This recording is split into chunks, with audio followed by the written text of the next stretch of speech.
1 years old. He worked for the Associated Press in New York. He had no underlying health problems. Take a look at all those medals. He was so healthy. This past November, he ran his 83rd marathon. Last month, Nick contracted the virus. He seemed improving until last week. On Wednesday, he had a setback, and the next day, he died.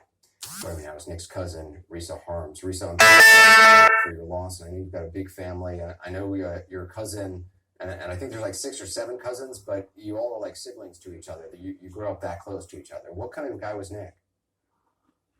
Nick was, the oldest of us, and he was the one that our parents all told us, we hope that you grow up to be like Nick. He was talented, really successful professionally. We're the first generation that was in America. Our parents were all from Thailand, so he was kind of our roadmap for the American dream. Wow. And I mean, Nick seemed to be doing okay for a while, yeah? Yeah. So, he was following all the orders. He at the time, he did not require hospitalization. He actually was well enough to go visit his doctor, who checked his vitals, checked his breathing, checked his lungs. And then just a couple of days later, he experienced a setback. And within a day, he felt like he needed to go to the ER. And then later on that evening, he passed away. My gosh.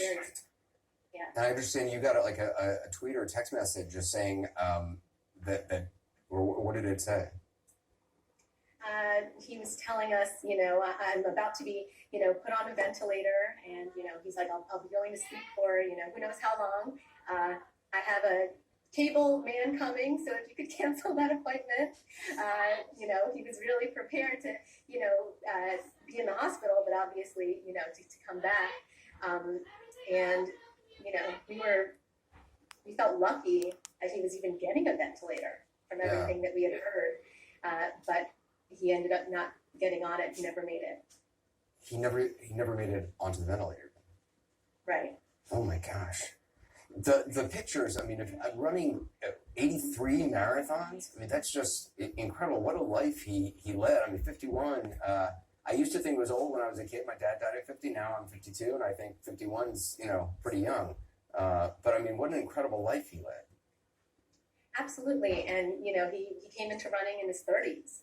So that was, all 83 were all accumulated within about 20 years. And, he always lived life to the fullest. And I think that's what we take away from him is that we, every opportunity he had to try something new or to explore a different part of the world or meet different types of people, he took it. He had nothing left on his bucket list. How long had he worked for the Associated Press? His entire professional career. So after he graduated from college. And did he travel a lot for it? He was based in Pennsylvania and DC and then New York. So he definitely did some travel for that. But in terms of, literally all around the world, his marathons took him there. That's amazing. So he ran all around the world.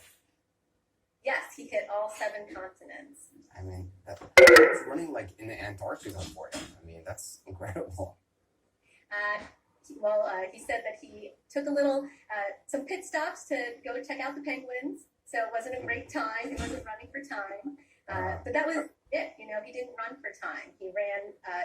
He always brought a camera with him because he wanted to capture the people around him, spectators or sights. It was all about absorbing the moment and remembering the moment. Yeah. It's like a young man I knew, Dan Eldon, said the journey is the destination, and it certainly was for him in this. Risa, I'm so sorry for your family. Please give my family your family my thoughts and love, and I'm so sorry for your loss. Thank you. Thank you for the opportunity to share his story, Anderson. We really appreciate it. Yeah, thank you for talking about him. I wish I had met him. Thank you. Take care. Thank you. That's it for us.